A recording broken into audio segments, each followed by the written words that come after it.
Bom dia, os irmãos. Vamos dar início à nossa escola bíblica dominical. Vamos orar, pedindo a orientação de Deus para este culto, para que nós possamos abrir o nosso coração para aprender mais, cada vez mais da palavra dele. Vamos orar. Senhor Deus, nosso Pai, te agradecemos, Senhor, por mais uma vez estarmos na tua santa presença, Senhor. Te louvamos, ó Deus, por este dia, Senhor, dia que o Senhor nos dá a oportunidade, Senhor, de cultuarmos a Ti em espírito e em verdade, Senhor. Dia em que temos a oportunidade de aprendermos mais sobre a Tua palavra, Senhor. Dia que temos a oportunidade, Senhor, de colocar as nossas aflições, os nossos agradecimentos perante o Teu santo altar, Senhor. Senhor, nós te louvamos por tudo que o Senhor tem feito nas nossas vidas. Pedimos, ó Deus, que o Teu Santo Espírito continue a habitar nos nossos corações, Senhor. E se porventura alguém que está participando deste culto ou que participará deste culto ainda não tem, Senhor, a presença do Santo Espírito na vida deles, que hoje possa ser dia de salvação, Senhor. Essa é a nossa oração, com o perdão dos nossos pecados, em nome do Teu Filho amado Jesus. Amém, Senhor.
Vamos ler Salmo 99,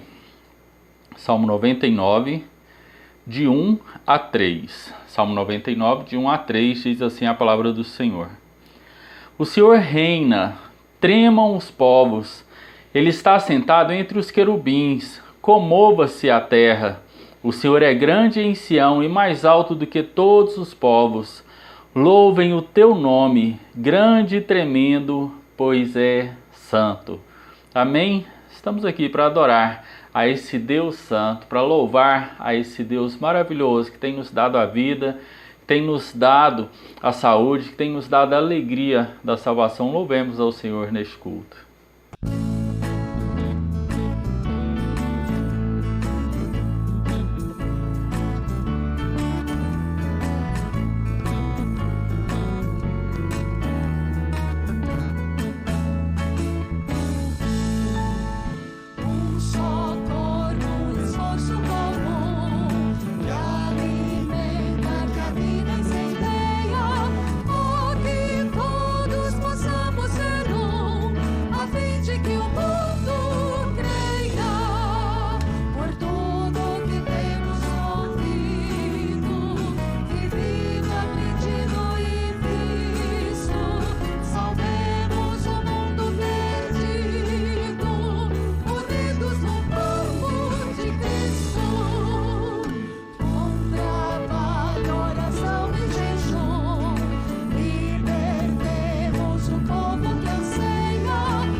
Vamos orar. Muitos são os pedidos de oração. Nós temos orado pela Ana Carolina, vamos continuar orando pela Sucena, continuar orando pela Regina, orando pela irmã da nossa irmã Marionilda, vamos continuar orando pelo irmão Feliciano, orar pelo pastor Gilberto, orar pelo pastor Luciano Sardinha. Tantas pessoas estão necessitando das nossas orações e nós vamos colocar essas vidas perante o altar do Senhor. Vamos orar também por aqueles que estão enlutados, aqueles que têm passado momentos difíceis de desemprego, de desespero, da ausência do Senhor. Vamos orar. Senhor Deus, nosso Pai, amado Deus, mais uma vez estamos perante Ti, Senhor, para buscarmos a Tua face, para buscarmos a Tua presença, Senhor, para buscarmos, ó Deus, ouvir o Senhor nos falar, Senhor. Te pedimos, ó Deus, o Senhor continue a nos orientar através do Teu Santo Espírito, através das orações, através da leitura da Tua Palavra, Senhor. Te pedimos, ó Deus, que o Senhor esteja habitando em nossos corações. Senhor, nesse momento, te pedimos, ó Deus, por cada um dos enfermos, Senhor, por cada um daqueles que têm vivido dias difíceis, vivido dias de tristeza, Senhor, de amargura, dias até de inconsciência, Senhor, não sabendo o que está passando na vida de cada um deles, Senhor. Te pedimos, ó Deus, que o Senhor habite nos hospitais, Senhor, cuidando dos nossos familiares, dos nossos amigos, dos nossos queridos que estão internados, Senhor. Teu Santo Espírito esteja cuidando de cada um deles espiritualmente, Senhor. Que a Tua mão curadora, Senhor, esteja realizando milagres, Senhor, na vida de cada um deles, Senhor, restaurando as vidas, restaurando a saúde, Senhor, para que o Teu nome seja glorificado, ó Deus. Te pedimos, Senhor, que o Senhor continue também a estar com os familiares, Senhor. Os familiares tanto têm sofrido, Senhor, tanto têm lutado, Senhor, têm orado, têm perseverado na oração, Senhor, para que haja uma cura, para que haja um milagre nessas vidas. E nós cremos e te pedimos, ó Deus, que esse milagre aconteça, Senhor. Te louvamos, ó Deus, pela vida daqueles que têm se mantido firmes, fiéis à tua obra, Senhor, que têm se mostrado aí participativos e buscando sempre a tua presença, Senhor, unidos, permanecendo, ó Deus, naquilo que o Senhor tem proposto para cada um de nós. Nós te louvamos, Senhor. Senhor, te pedimos para aqueles que estão desempregados, para aqueles que estão, Senhor, passando por momentos financeiros difíceis, Senhor, que a tua mão cuidadora esteja com cada um deles, que o Senhor esteja usando a tua igreja, usando o teu povo, Senhor, para auxiliar cada uma dessas pessoas nesse momento tão difícil, Senhor. Te pedimos, ó Deus, por aqueles que têm vivido dias difíceis, Senhor, espiritualmente, Senhor, a solidão por causa do isolamento, Senhor, as dúvidas por causa de tantas preocupações, que o teu Santo Espírito possa tocar nessas vidas, Senhor, que teu Santo Espírito possa transformar essas vidas, Senhor, possa dar ânimo, possa dar alegria, possa mostrar a eles, ó Deus, o caminho da salvação, Senhor. Te pedimos, Senhor, que o Senhor continue a nos orientar, recebendo o nosso louvor, a nossa adoração, Senhor, direcionando os nossos caminhos, o caminho do teu povo, Senhor, continue a guiar teu servo, Senhor, pastor Valdomiro, nos propósitos que o Senhor tem na vida dele, Senhor. Te pedimos, ó Deus, Senhor, esteja alcançando os nossos familiares não crentes, Senhor, por quem temos orado, por quem temos, Senhor, perseverado também na oração, Senhor. Te pedimos, ó Deus, por aquelas famílias que estão se desestruturando, Senhor, pelos casais que estão separando. Ó Deus, que o Senhor não deixe Satanás triunfar nesses lares, Senhor, que haja uma reviravolta, Senhor, e que voltem os olhos para Ti primeiramente, Senhor, para depois voltar à comunhão do casal, à comunhão da família, Senhor. Te pedimos, ó Deus, que a Tua misericórdia esteja estendida, Senhor, para cada um de nós, pois vivemos dias difíceis de angústias e lutas. Ó Deus, esse é o nosso pedido, a nossa oração, Senhor. Confiamos que o Senhor está nos ouvindo, Senhor, e confiamos que a Tua vontade é boa, perfeita e agradável. É isso que pedimos, Senhor, agradecidos com o perdão dos nossos pecados. Em nome do Teu Filho amado Jesus. Amém, Senhor.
Vamos ler Atos capítulo 10, nós vamos ler esses versículos para a nossa mensagem de hoje. Atos capítulo 10, é um pouco longo, então abra a sua Bíblia, acompanhe com a sua Bíblia para que a gente possa entender, para que Deus possa nos falar nessa mensagem desta manhã. Atos capítulo 10, diz assim a palavra do Senhor. E havia em Cesareia um homem por nome Cornélio, centurião da corte, chamado Italiana, piedoso e temente a Deus com toda a sua casa, o qual fazia muitas esmolas ao povo, e de contínuo orava a Deus. Este, quase a hora 9 do dia, viu claramente numa visão um anjo de Deus que se dirigia para ele e dizia: Cornélio, o qual, fixando os olhos nele, muito atemorizado, disse: Que é, Senhor? E disse-lhe: As tuas orações e as tuas esmolas têm subido para a memória diante de Deus. Agora, pois, envia homens a Jope e manda chamar a Simão, que tem por sobrenome Pedro. Este está hospedado em um certo Simão curtidor, que tem a sua casa junto do mar. Ele te dirá o que deves fazer. E retirando-se o anjo que lhe falava, chamou 2 dos seus criados, e a um piedoso soldado dos que estavam ao seu serviço. E havendo-lhes contado tudo, os enviou a Jope. E no dia seguinte, indo eles a seu caminho, e estando já perto da cidade, subiu Pedro ao terraço para orar, quase a hora 6. E tendo fome, quis comer, e enquanto lhe o preparavam, sobreveio-lhe um arrebatamento de sentidos, ou seja, uma visão.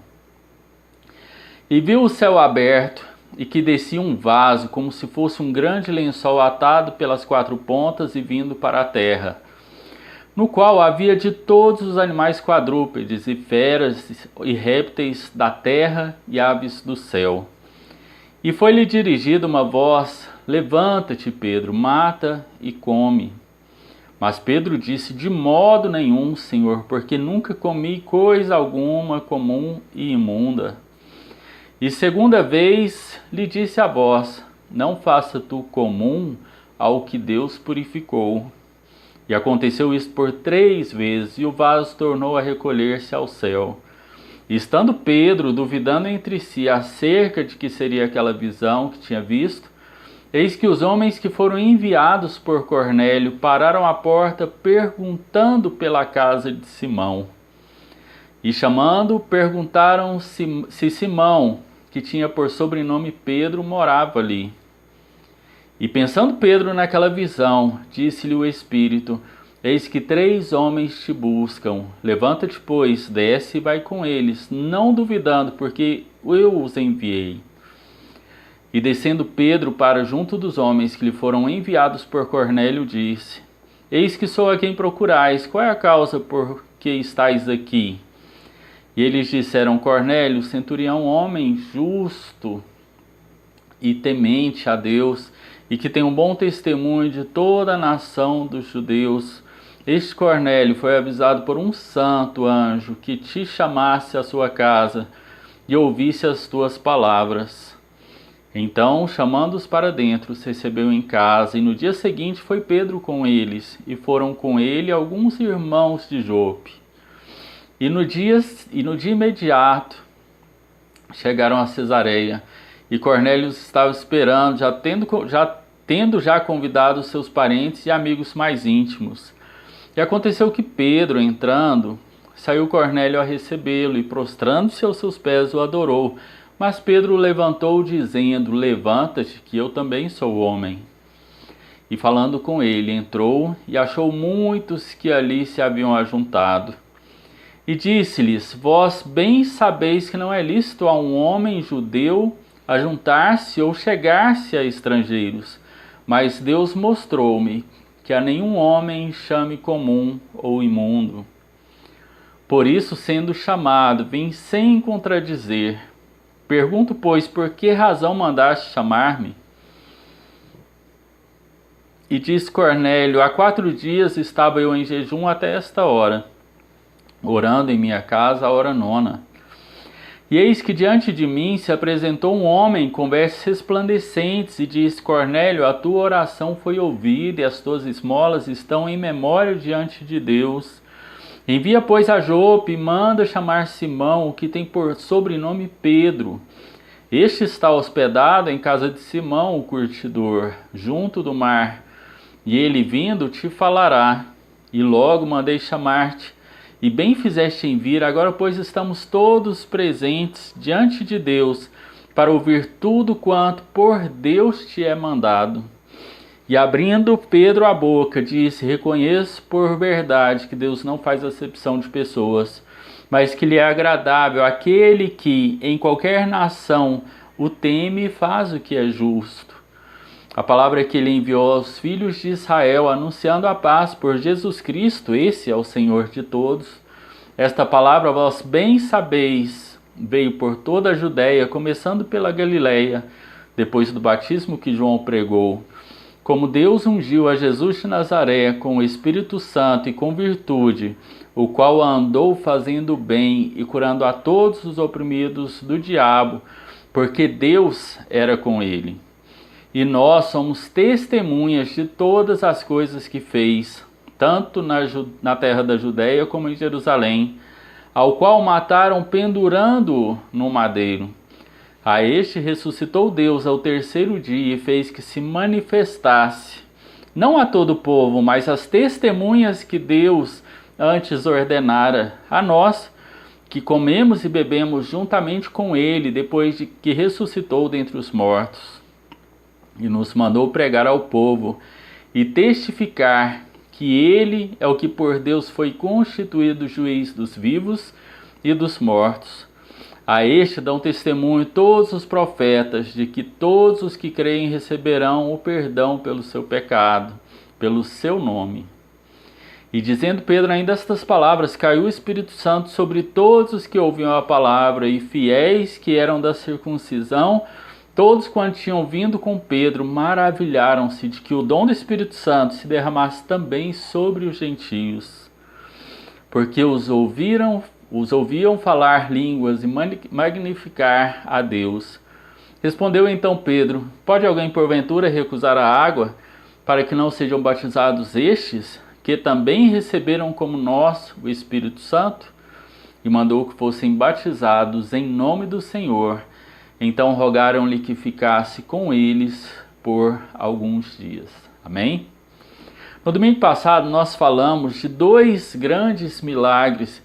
E até aqui falamos qual seria desses 2 grandes milagres o maior na vida de uma pessoa. Então nós vimos a cura de um deficiente físico, chamado Enéas, e a ressurreição de Dorcas. Em ambos os milagres operados pelo Espírito Santo, Pedro foi o responsável legal usado por Deus para que esses milagres acontecessem. E hoje nós vamos ver o maior de todos os milagres, a salvação de pecadores, Vamos lembrar que a igreja já havia levado o evangelho da salvação para os judeus, lá em Atos 2, para os samaritanos, em Atos 8, e agora Deus usa a igreja, através de Pedro, para conduzir os gentios à comunhão dos cristãos. Em Gálatas 3, 27 e 28 diz: Porque todos quantos fostes batizados em Cristo, já vos revestistes de Cristo. Nisto não há judeu nem grego, não há servo nem livre, não há macho nem fêmea, porque todos vós sois um em Cristo Jesus. Esse acontecimento que lemos no capítulo 10 ocorreu cerca de 10 anos depois daquele momento de Pentecostes, que nós também já estudamos. Pode parecer demorado quando a gente leva em conta que Jesus havia dado uma ordem e, pela lógica, se era para falar para todo mundo, eles deviam rapidamente falar aos seus vizinhos. Mas nós temos que atentar que Deus tem os seus planos, Deus tem o seu tempo, o tempo dele é tudo correto, e a transição de judeus para samaritanos houve primeiro e depois para gentios. Então tudo era gradual, era gradativo. Então, sendo assim, nós vamos ver como se deu esse milagre da salvação de pecadores em 4 atos importantes. O primeiro ato foi a preparação. Foi necessário preparação. Antes de salvar os gentios, Deus teve que preparar Pedro para que levasse a mensagem e Cornélio para que ouvisse a mensagem, para que recebesse a mensagem. A salvação ela é uma obra assim maravilhosa, uma obra extraordinária, realizada pela graça de Deus, mas Deus opera essa graça por meio de instrumentos humanos. Ele não usa anjos para anunciar a salvação, para testemunhar. Ele usa homens que foram transformados para testemunhar. E esse é não apenas um grande privilégio para nós, mas também uma enorme responsabilidade que nós temos que encarar com grande seriedade. Cesareia fica a pouco mais de 100 quilômetros a noroeste de Jerusalém e a 45 quilômetros ao norte lá de Jope. Naquele tempo, Cesareia era a capital romana na Judéia, ou da Judéia, uma cidade conhecida ali pelas suas belezas arquitetônicas. E era lá, justamente nesse lugar, que vivia Cornélio, centurião romano que estava cansado dos mitos pagãos, de rituais religiosos inúteis que não levavam a nada. Ele havia se voltado para o judaísmo na esperança de encontrar salvação. Então era um homem religioso. Importante nós observarmos como uma pessoa pode ser extremamente religiosa como ele era e ainda assim não ser salva. Ainda assim não ser salva. Sem dúvida, Cornélio era um homem sincero. Sincero na sua obediência à lei, em seu jejum, em sua generosidade para com o povo judeu, nas suas esmolas, na sua oração. E ele não tinha permissão de oferecer sacrifício ao Senhor no templo. Então ele apresentava as suas orações a Deus como sacrifício. Em todos os sentidos ele era um modelo de caráter religioso, de pessoa religiosa, mas não era salvo. A diferença entre Cornélio e muitas outras pessoas religiosas da sua época estava no fato dele saber que a sua devoção religiosa não era o suficiente para a salvação dele.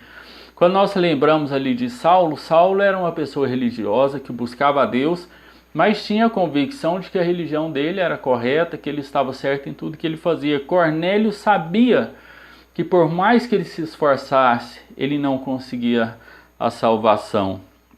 Ele entendia que tudo que ele fazia não bastava. Hoje, um grande número de pessoas religiosas acham que pelos seus caráteres, pelas suas boas obras, eles conseguem garantir o que é necessário para a salvação, eles conseguem garantir um lugar no céu, não têm consciência do próprio pecado, da condição caída que eles estão, e muito menos não têm consciência da graça de Deus. Em suas orações, Cornélio pedia que Deus mostrasse o caminho da salvação. Em vários sentidos, John Wesley, um famoso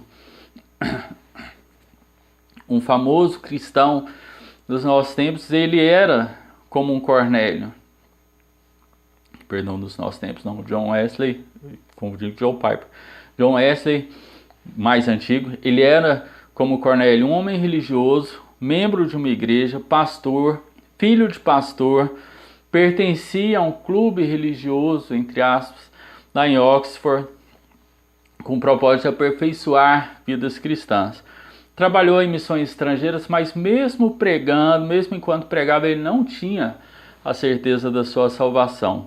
Em maio de 1738, Wesley compareceu com uma certa relutância a uma reunião, uma pequena reunião lá em Londres, onde uma pessoa estava lendo o comentário de Romanos que Martinho Lutero havia feito. Então, enquanto a leitura descrevia a transformação que Deus opera no coração pela fé, John Wesley sentia o coração ser tocado de maneira estranha, sentia-se incomodado, sentia que cria exclusivamente, unicamente em Cristo para a salvação, e nesse momento ele recebeu a convicção de que Cristo havia removido os seus pecados e que havia salvado a vida dele da morte, do pecado e da lei. O resultado dessa experiência foi um grande reavivamento, não apenas que não conduziu apenas os irmãos, muitas pessoas ao reino, mas também transformou a sociedade britânica ali por meio da ação cristã social. Cornélio, ele estava sendo preparado para sua grande mudança, para uma grande mudança na sua vida. Mas como nós vimos antes, em outros estudos, Deus trabalha simultaneamente, tanto na pessoa que vai ser evangelizada, como na que vai evangelizar também. Então era necessário que Pedro fosse preparado. Pedro viveu a vida toda como judeu ortodoxo. A lei de Moisés era muito forte entre os judeus, era muito forte na vida dele. A lei de Moisés era como um muro que dividia judeus e gentios, e esse muro ele havia sido derrubado pela cruz. Lá em Efésios 2, de 14 a 18, fala sobre isso. Então, no que se refere às alianças, promessas aos judeus, os gentios eram considerados estrangeiros, forasteiros, não era para eles. Mas tudo isso estava prestes a mudar, porque Deus estava declarando que, em se tratando de judeus e gentios, não há distinção, nem quanto à condenação, nem quanto à salvação. Romanos 3, 22 e Romanos 10, 12 e 13 também fala sobre isso. Então Pedro precisava ser preparado, precisava de reparo, e a didática que Deus usou foi perfeita, uma visão sobre alimentos, para ensinar Pedro que os gentios não eram impuros, Deus não estava apenas mudando o hábito alimentar de Pedro, mas estava moldando o seu caráter, moldando a sua vida. Ele estava ali transformando a vida de Pedro, preparando ele para que ele pudesse levar o evangelho aos gentios. Deus estava transformando todo o sistema de Pedro. O judeu não era puro e o gentio não era impuro. Em Romanos 11, 32 diz assim: porque Deus a todos encerrou na desobediência, a fim de usar misericórdia para com todos. Ou seja, não significa que um gentio precisava se tornar judeu para ser, enfim, um cristão. Irmãos, como eu falei, o tempo de Deus, ele é sempre perfeito. 3 homens da Cesareia chegaram à porta justamente enquanto Pedro estava refletindo sobre o significado daquela visão. O Espírito ordenou que Pedro se encontrasse com aqueles homens e que o acompanhasse. Pedro estava sendo preparado, e nessa preparação não era necessário mais fazer distinção de judeus e gentios. Então, o primeiro ato desse milagre da salvação foi a preparação, tanto de Cornélio quanto de Pedro.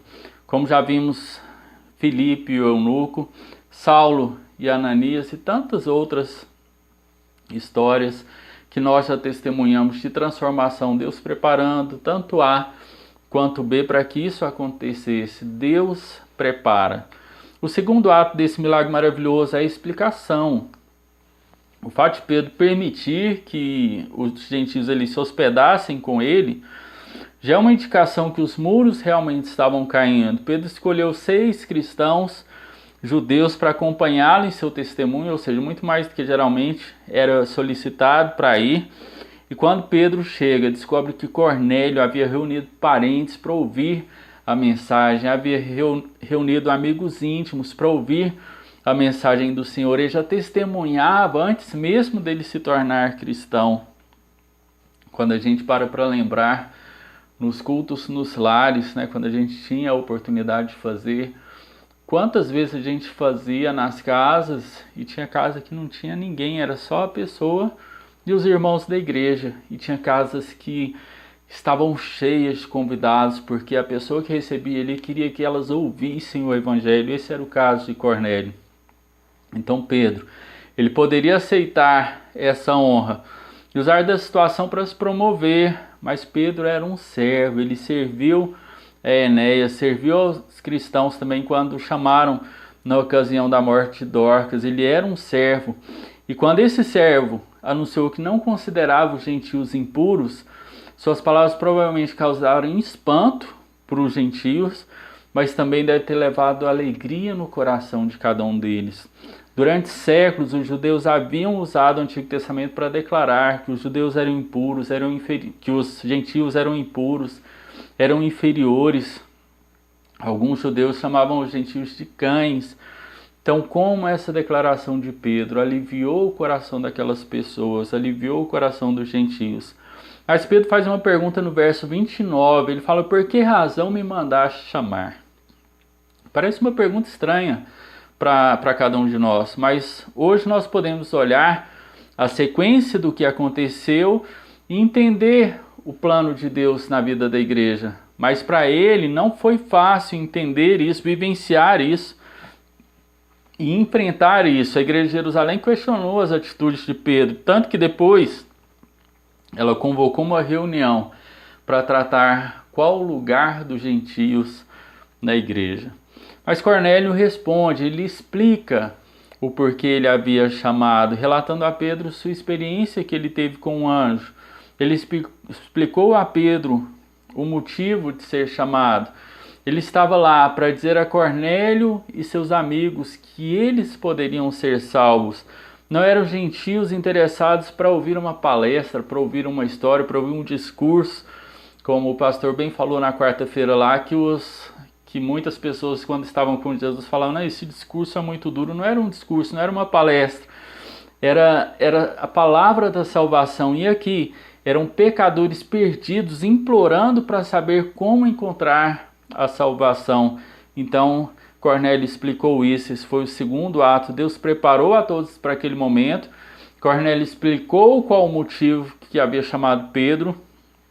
E o próximo ato, um ato de obediência agora, é o ato de proclamação do Evangelho. Romanos 10:17 afirma que não pode haver fé sem a palavra.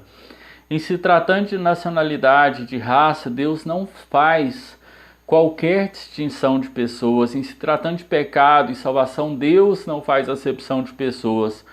Todos os seres humanos têm o mesmo Criador e precisam do mesmo Salvador.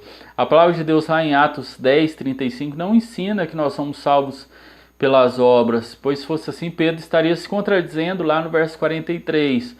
Temer a Deus e fazer o que é justo é uma declaração da vida cristã. Temer a Deus é reverenciá-lo, é crer nele, é a evidência da fé, é uma vida de retidão, mas ela vem pela palavra.